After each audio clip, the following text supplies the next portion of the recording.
are here in the heart of the Bayland, and we are with somebody very special. This is an interview. We're trying to get together for a little while, but understandably, a lot was going on. So I want to start by introducing a special person who was my friend before Fabian. Whatever. See, you didn't know that we knew each other, did he? We knew each other for a while. Nikita used to show me all the time at her workplace. Yes. How do you call me now? You call me. I didn't know that for you. But we're here with Nikita, and this is so important for me, and I'm so proud of you because I called Nikita a little while back when I found out that she is surviving breast cancer. She's working through breast cancer. Her attitude about it is so amazing, so empowering. And I just asked her, would you be willing to tell your story? I believe that stories are game changers.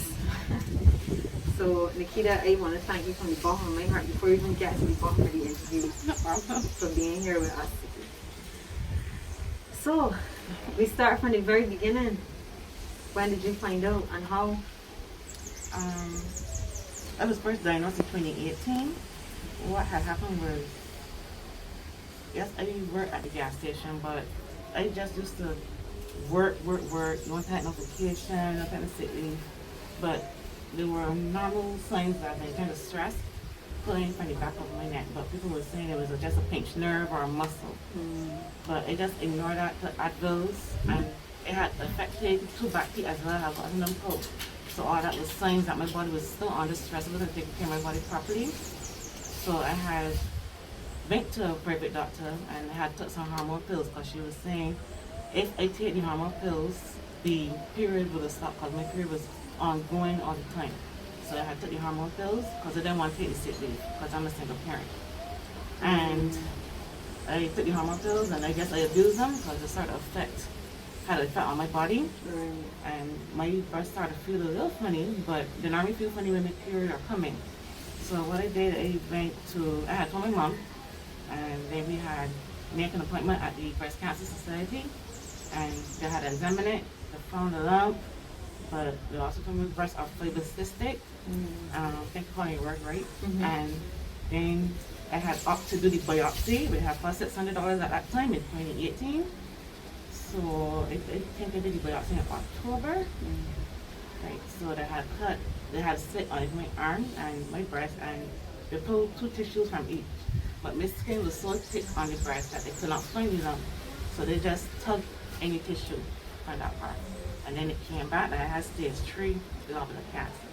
Oh, it just went straight up. Yeah, well we had to do the pink ribbon. I had to go through pink ribbon to get these tissues sent overseas. Right. Because, with financial issues. Right. And we went through the pink ribbon and went over to Florida, came back, and come back stage 3 level of cancer. How did you feel? My initial reaction was like, I've been through so much surgery, I guess, be brave as a person doing. I didn't really take it on at that time. My mom, however, took it hard. She cried on the spot when the doctor was talking to me. I guess I just faced it as reality at that time. Right. I can't really do nothing about it because it was already here. Right. Where has the journey taken you with your experience in the medical world here? Things you've had to do. What is the pain like? So right after I was diagnosed, they had assigned me over to a surgeon at the hospital. So the plan was to cut and reconstruct the breast. But we had to. I was going forward with the plan because I wanted the Pamela Addison boobs going on. But at the end of the day, we still had to do the proper procedure: CAT scans, heart tests. So we had done the CAT scan, and one of my relatives overseas had gotten the CAT scan printed out for me. And she works in the medical field as well. So when she got it printed out, she said there are some particles in my bones that need to be taken care of. She's not sure if it's cancer or not, but before I go cutting, get a bone scan. Well, your mom and your sister and everybody's had to pull together to make. I'm assuming it's made you closer.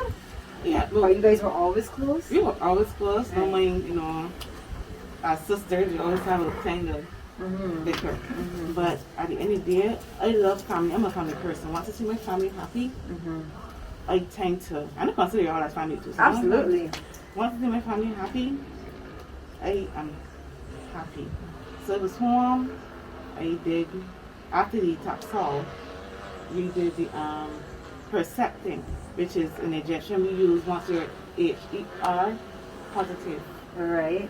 Is that a Yeah. gene? Is that HER a gene? Or I I'm thinking forget, is of it something gene? else. I'm not sure. It's the abbreviated, but I can't remember what it calls. That's It's okay. human something, receptor something. It's, I guess it's something that females have in their body, Okay.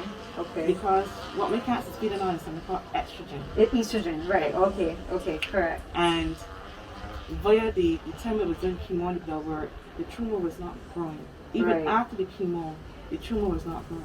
Okay. But the tamoxifen, the pills on some hormone pills as well called tamoxifen to help lower the estrogen. Right. And it hasn't worked on my body at all. That not even Herceptin. Okay. And eventually I was still walking like normal. Papi was like, if you got breast cancer, but it's not Yeah, I hard. know. I saw you a few times too, and I was like, I have messaged people like, Nikita just rolling with the punches, man. Really? Like, Yeah, I used to go town, still party.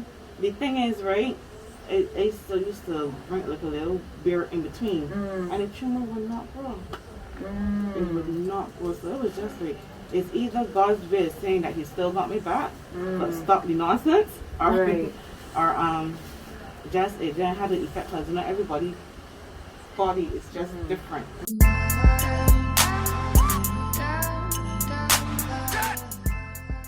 you were explaining to us about the different emotions that you go through, because I would imagine like you inhabit your body your whole life, and I don't think anything can prepare you for that difference and change and how it feels. So how have you been able to navigate through all those different emotions? I have prayed a lot. I'm a very spiritual person. I have prayed and said, you know what? Every day people walk the road, don't know they have a cold, they don't know they have any STD, AIDS, cancer, whatever sicknesses they carry. So I was saying, you know what? I can't walk across the road and get hit from a car, God forbid, and that kills me, not the cancer. So I just said, no, I can beat this. I can face this there. I ain't going to know like this. And they kept fighting. Every time I choose to pine, I go and watch RuPaul's Drag Race. Cool. Or RuPaul. Or I just go into a crib and I felt like pining. Right. And I had a pine basically for the year, Okay. honestly speaking, but I kept crying all the time. Eventually on the 14th of March is when me and my stubborn self, because I like to do things by myself and I like to fight off things on my own. I had went to ask emergency with my mom. I went down there, I think it was minutes to 11. We still were on the curfew. And we went to the hospital and I was there from minutes to 11:30 minutes to 12, straight till 7 o'clock in the morning is when the first doctor saw me. That time I in the chair and I can't feel my legs, period.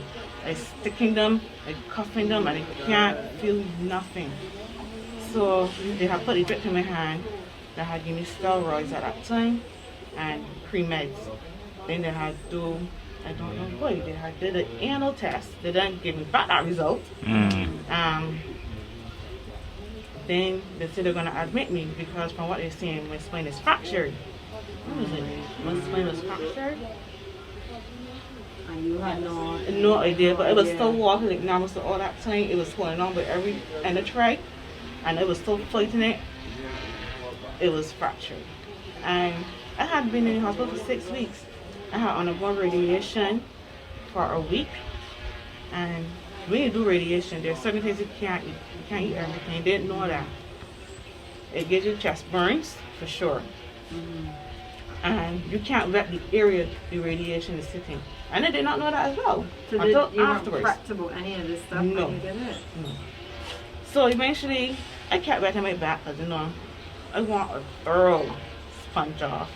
Because as you see, I have a wound here, so I can't take a full body shower. I have to sponge off. So it was like my back and stuff like normal, and it was my back was itching me a lot. So then when my sister at that time was working in the hospital, and I had got her in the hospital quarantine, sorry, I had got her to look at my back. She was like, "You got a big dark mark." So she took the picture, and there was a long dark mark in my back due to radiation when the area gets dark. And I did not know that. So when they cleaned the breast as well, here it tends to get dark, and they used saline water, and they did not know that part getting dark as well. Because when she looking down on me, real balancing issue, my head's big already, lost of balance here, so. And I had gotten some AD ointment, they rubbed it back, and it healed, but the dark mark is still there. But what else radiation does to you? It tends to get your skin sore and sensitive. Oh, okay. So any touching and stuff like that is too can't much. be too rough. Right. It sores me. Even when my mom rubs me, it hurts. But she tries to be gentle. I had gotten a back brace as well. It was on a little weak, but I had gotten a back brace to support my back. And before that, they was asking me how I holding up without the brace if my spine is fractured. Because that's impossible if my spine is fractured, how I holding up. But it shows that I do have a fractured spine. But my body is, I guess, still strong as in certain areas that I don't give up. That I just use a foot and hold up my back. But it was with a little arch in between. So I had tried not to put so much pressure on my bones, so I just used to lay back. Because the doctor also explained to me, if I keep putting pressure on my bones, I can cause an infection or fluid build up. Right. So you sneezed, you heard a crack, and that meant that the cancer moved to your bones. Well, apparently it was already in my bones. Right. Which may have been linked back to why the earlier doctor was saying that you needed to get bone scan. Right. So this now is another double whammy. It's another shock now. Yeah. Because due to the fact that the bones are cracked, meaning that my bones were brittle, but I didn't know what it was at that time.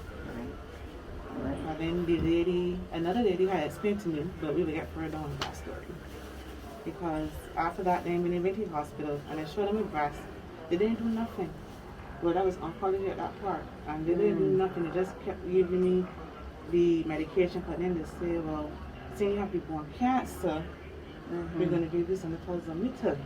And I kept puzzling and questioning myself, why didn't they keep saying, since I have bone cancer, when they did not tell me that back in. You didn't get the official scan. I didn't get this official scan for the bone scan. Right. And but they kept saying the machine was not working. But I mean to say, well, if they knew that way, just reading the CAT scan, why did not allow me to know? I had heard from an outside doctor. So close relative actually. Because like I said, she works in the medical field. And it was just terrifying to see that I have cancer in my bones. So did that diagnosis hit you harder than the breast cancer? Yeah, because then eventually I knew something was going to deform me and I couldn't claim it because they had to Google it. And also my best friend had told me he knew a friend that had the same issue as me, but it had crippled this person as well. So it was not praying for that. Sorry, it was praying for it not to happen at that time. Because it was terrific. I was like, people didn't look at me, no, it was still got fines. It was just all in my head. Just right. So that was 2020 last year, but in 2021. Because Corona just got everything messed up. I still went down despite the issue, and the only thing was still it was a pain. It was an arthritis pain at that time. What behind then and now? What does the pain feel like? The pain right now is like, well, everybody has not experienced any accidents like this, broken ribs, you know what I'm saying? But it's like your bones breaking constantly. Every time you move, you turn. It just feels crushed. But it's the same pain. It doesn't stop. The pain is basically the same pain every minute, every hour. It is the same. So you could be just lying down doing nothing and then the pain just starts to kick in. Just kick in.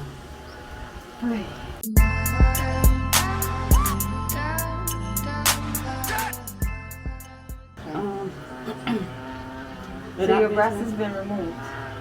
No? I had been introduced to the cancer support last year, Uh-huh. and when she saw the breast, she was like, "We don't have any dressing on that." And they said, "Well, the hospital did not tainter it.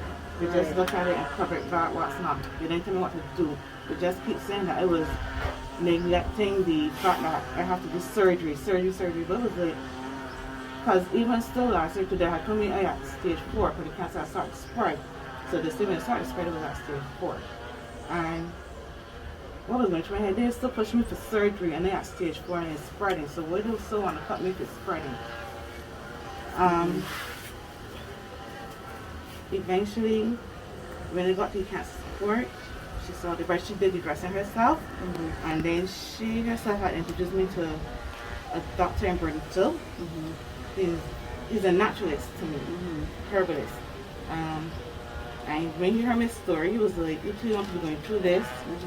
You and my daughter are the same age, and I won't have you paying for any visits at me at all, because you two young to be going through this and the story alone." So he had to introduce me to one of his old friends, an old nurse.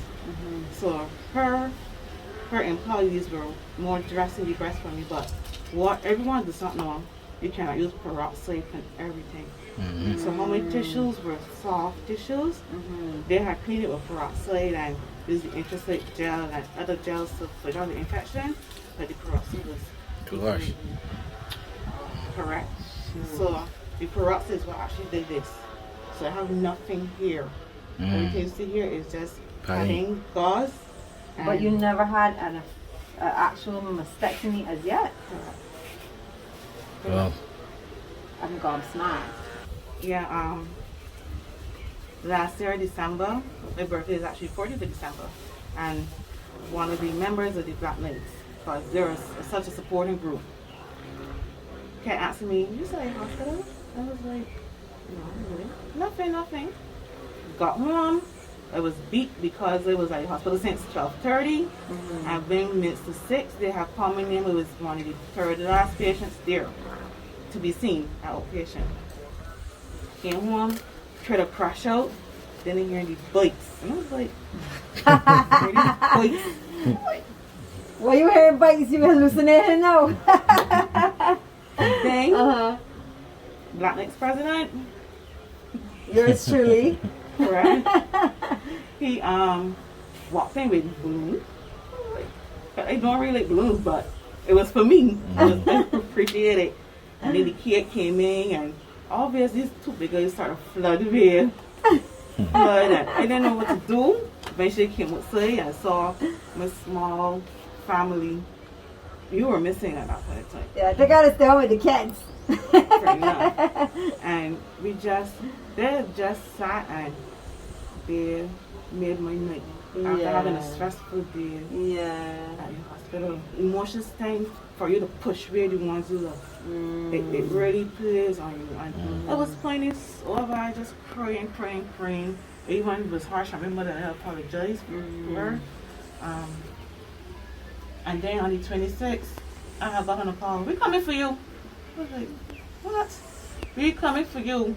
You give me that 10 minutes to get ready, Lexus." I was like, "What? They came for me?" I'm hearing this thunder like, and everybody just come up through the gap. And my nephews was like, Auntie, the boy, man out here. I was like, I was there that time. I was like, "Oh gosh, I gotta get my helmet." Yeah.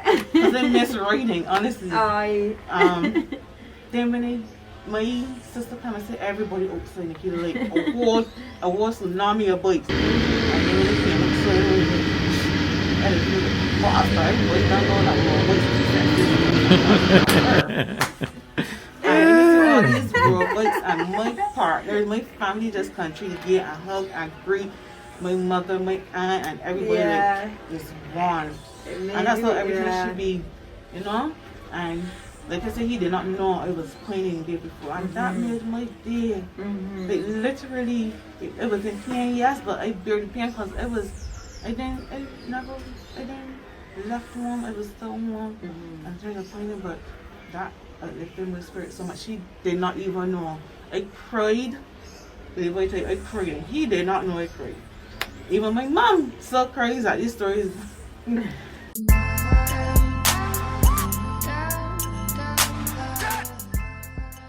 January, still in pain. February, I realized that the mobility of my left head had gotten worse, so we're still fighting it. The cancer support had also put me on to a private doctor to do PEMF, which is post electrical Radio frequency? something like that. I'm guessing at these acronyms. Which is a mat you lay on, a bed mat, and Right. you plug it in, and you actually get small little shock waves Okay. through your body. But that was helping. Oh, okay. But due to Corona and lack of funds, what's not, we had to end the sessions, and my pains have gotten worse. And I realized that I couldn't walk good before the king. That was in February, and I was so flinching, but I didn't really want to tell my mom. I know one because they tend to pray a lot. Eventually, like the 3rd or 4th of March, I realized that I cannot lift my left foot and I have no feeling. And I was like, what's going on? But then eventually my back started to hurt me. So what I used to do is to put on one of those exercising bands around my waist to support my back. But it was like, it just hurt me. It was like the breast isn't here. Probably that's the off balance and I have to align myself properly. And then further down, I could not put my right foot. I had no feeling. So my sister, my dad used to had to carry me to the bathroom and back when I had my oncology visits, and had to use a wheelchair. Right. So I was like, Does your body not feel like you know it anymore? Like, what's your relationship like with your body now? Due to the medication, because there was all kinds of medication for last year, sometimes it feels like it isn't mine. For the amount of pharmaceuticals that are in the system right now, sometimes it just feels awkward. Do you feel like some days you just don't want to take anything? Correct. Some days I just feel like doing nothing, taking nothing. It was all in my mind. The first timer that actually been told the story, or the news, that they are being diagnosed with cancer. You can't really approach that person, not as yet. Okay. Because everyone, as you know, takes things differently, or affects everyone differently mentally. Yeah. And as this evening coming down to my part that my breath was deteriorating, I was focusing on my looks.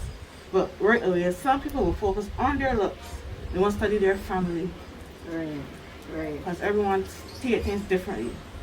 And honestly, to talk to one with this news is just... You have to give them openness and a lot of space. Yeah, you gotta get them, but you gotta get them to be comfortable for sure. Personally, the news to anyone.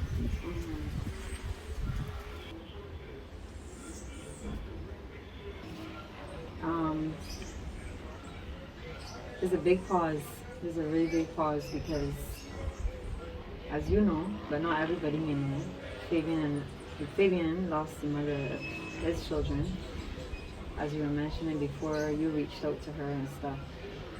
And honestly speaking, I haven't spoken about this for a little while, but a defining moment for me was at her funeral.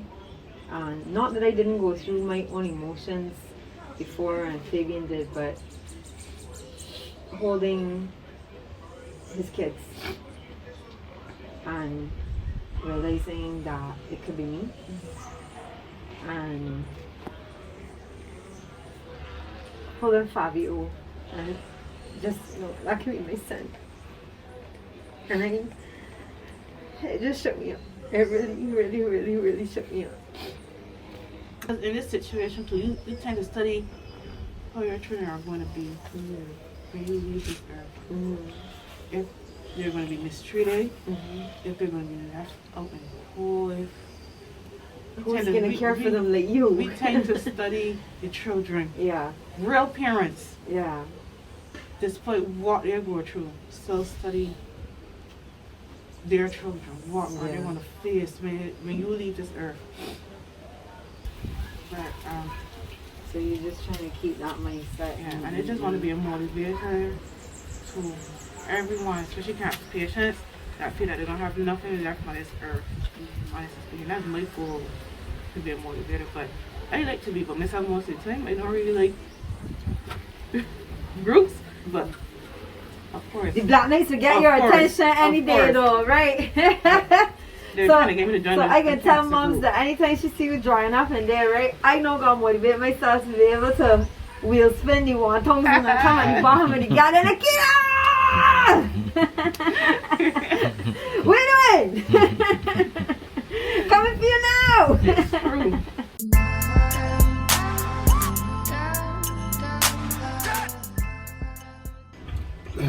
You know, so I was behind the camera before, so now I find the camera. But you know what's funny? All I can say about this situation is that a lot of the members don't actually know whom the kid against you. Because you don't want to put all the burden on everybody like that, so we just try to keep it most basically admin and a few close people to the club in the group. And the kid has been in the group talking a bunch of forces and Normal. Nobody, they would never have a clue that this girl is sure she can do it now. And that is saying that I admire about Nikita, but I mean the positivity that she has. That's one of the reasons I asked her to reach out to Crystal, because Crystal's mind was like, as she explained, it was just in a depressing state, right? And she was trying to fight everything on her own and think that at the end of the day that she only could do it on her own. She can't depend on nobody but herself to do it. And when I was trying to get her to see Nikita's journey, see how Nikita's like accepting that help and that encouragement, that support system that she has, was something that I wanted for her, right? So when they spoke to Nikita about, having her story out there, because she talked right there. And I said, having her story out there was for me to like get other persons in her position to see that, you can't do this on your own. In order for you to get your stuff like this, you need our support, right? I know everybody is not there to support you the way you would like to, right? But somebody's got to be truly the bad roots and wrong until you get that flower, that nice garden, that beautiful garden to work with. So, as she said, never give up. Keep fighting, keep pushing. Set a goal, right? Set a goal, and always score onto it.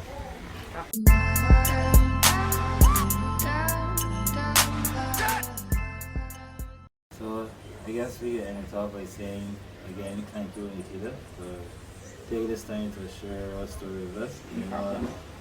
This is a story that a lot of people could relate to in the world entirely, exactly. Not only Barbados, but there's a lot of people across the world are going through just what you're going through, or even more. You understand? So, yeah, I'm just glad we could get this story out there, and people could, find some sort of strength from it.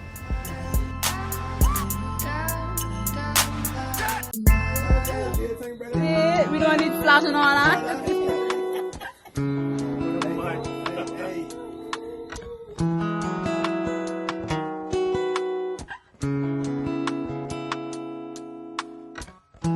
Son, what you don't understand, my words might never explain. So I am hoping that time will. Things may not go as you planned. Dark clouds might bring you pain, but I will be in your heart still, telling you don't look down. Don't feast your eyes on things that are on the ground. And if it gets hard to focus when you're traveling almost at the speed of sound, feeling nowhere bound, remember what I told you and